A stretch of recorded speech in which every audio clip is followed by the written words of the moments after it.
you look at the past to try to get a sense of understanding as to what the future might look like, and how far you can trust somebody. And you can say that, as far as reform and Nigel Farage's involvement with reform, the flip flops that have taken place is, initially, straight off the bat, it was about democratizing the party.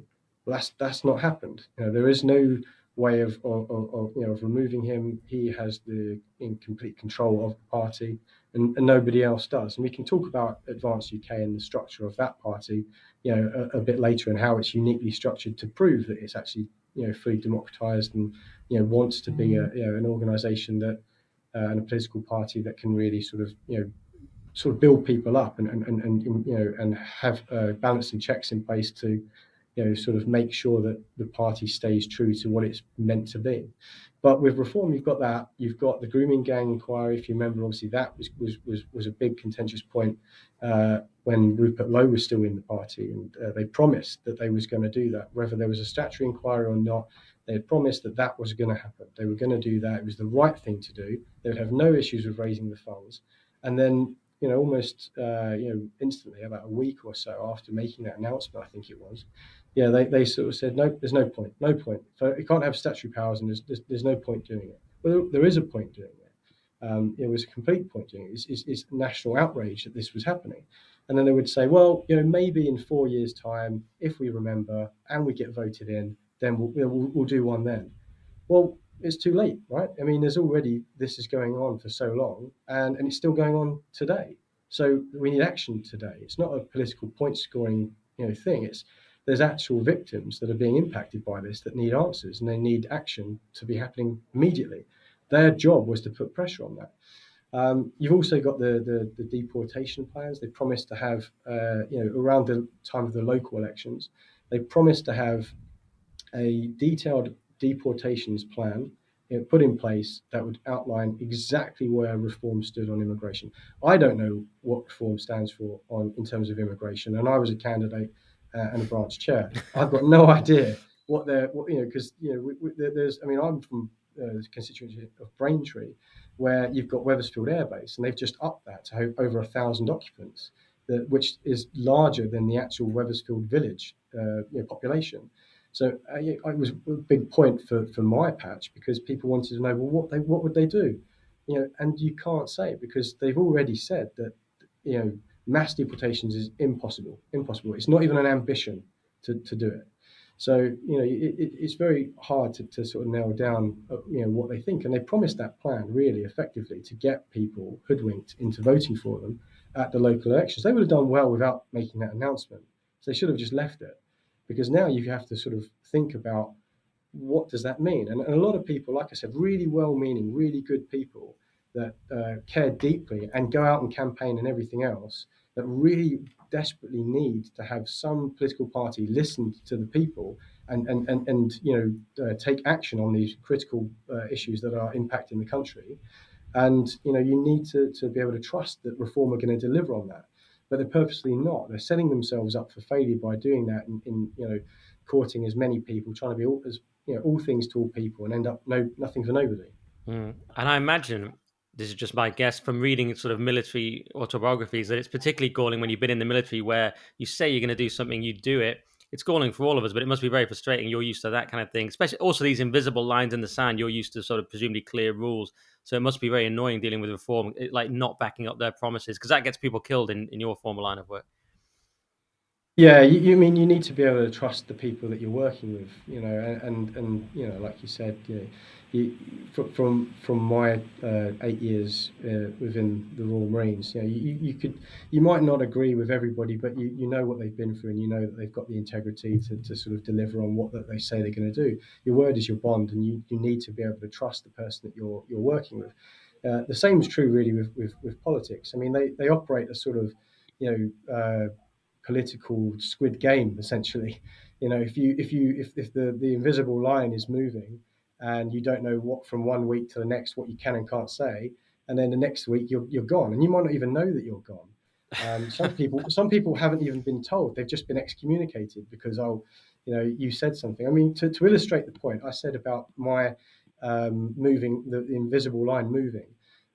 there was nothing in place at that time to say to me that I can't write for the Express. I can't give my opinions on social media or anything else. There was nothing to say that I couldn't do that. So what they could have done was said, well, would you mind not doing that? And then I could have made the choice whether to continue or not. They didn't do that. So I wrote my piece very just really down the line. It wasn't, there was nothing in it that was even for or against the detractor that they called, Ben Habib.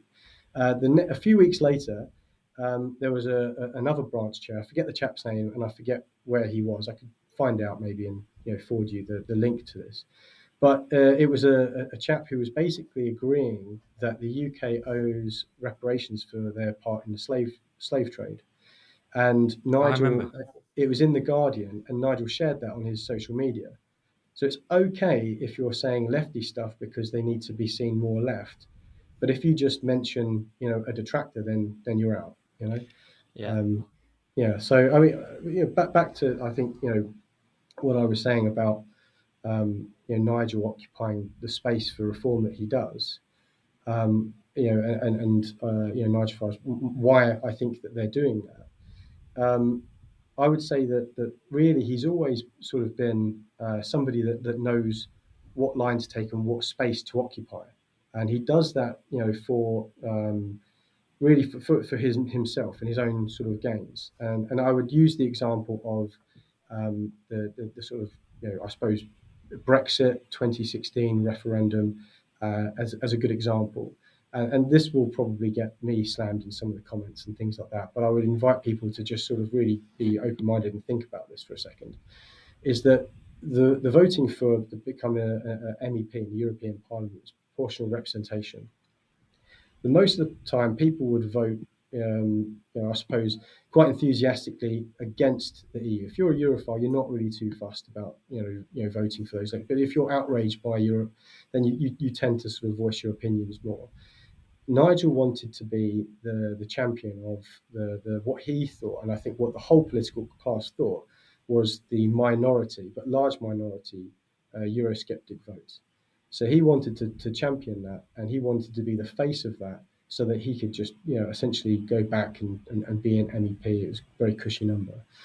When we got the result of that 2016 referendum, and it was to leave, we didn't see Farage saying about what should come next. Being if your whole fight was about being independent nation and taking back control, well then you would want to have some say in what that looked like. You wouldn't just say, "Oh, yeah, we did it. I'm gone now," because it's not about just getting it across the line. It's about delivering it. If you care, if you're that impassioned about it, you would want to see it through.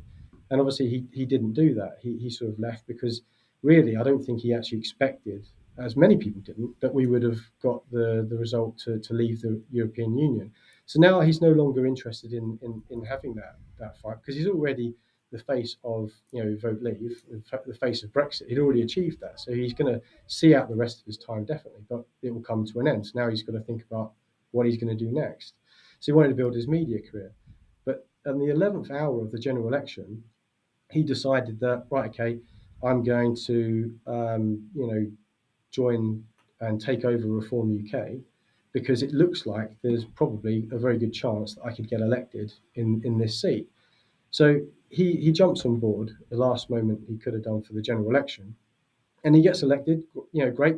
Reform have now got 5 MPs, but instantly the party changed from what it was to what it is now, and what it is now essentially is really trying to occupy as much of the sort of center, if you believe in a left and right of politics, because I think that it's much more complex than that. But for the sake of the debate, if we say there's a left and there's a right, Reform as a party have moved drastically to the left, probably left of centre now with some of the policies, and well, we think that they have, and but that's where Nigel wants to be, because it's not really about his vision of what can be delivered.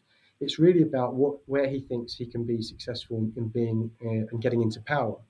So people are fed up with Labour. We've got Labour now, not because Labour were good. They got less votes for the 2024 election than they did in the 2019 election, but they've got a big majority. So it was really because people were fed up with the Conservatives. So that's that. I mean, we all know that. I think all the commentators can all agree that that's really what we've essentially got. So now we're seeing just Labour completely just vindictive policy after vindictive policy, targeting pensioners, farmers, businesses, you name it. They're just going for it, and it's so much worse as a result. So they're capitalising on the lack of trust in the usual parties. They're trying to play the underdog card, even though they're now up in the polls, but offering no real change. So essentially, what they're doing, and what a lot of people, and what Lee was making the case for, is that he hopes that they will swing the pendulum back to the right and unify the right a little bit and have a right leaning government. But they're not doing that. They've not shown us that that's what they're interested in doing. Right. What they're actually doing is unifying the Uni Party. They're bringing in Tories like Jake Berry, who believes that net zero is the solution. They're bringing in people like Sarah Pochin, who obviously was going to the refugees welcome, and it's not really the message that was prior to the general election for reform. So they're bringing in all these people and then they're sort of sharing the Guardian articles after Guardian articles going on New Statesman saying they're left of the public, left of Robert Jenrick on immigration, all these things, because they're trying to sit in the centre to soak up as much of the disfranchised people from either side of the political spectrum, so that they can just become the Uni Party itself.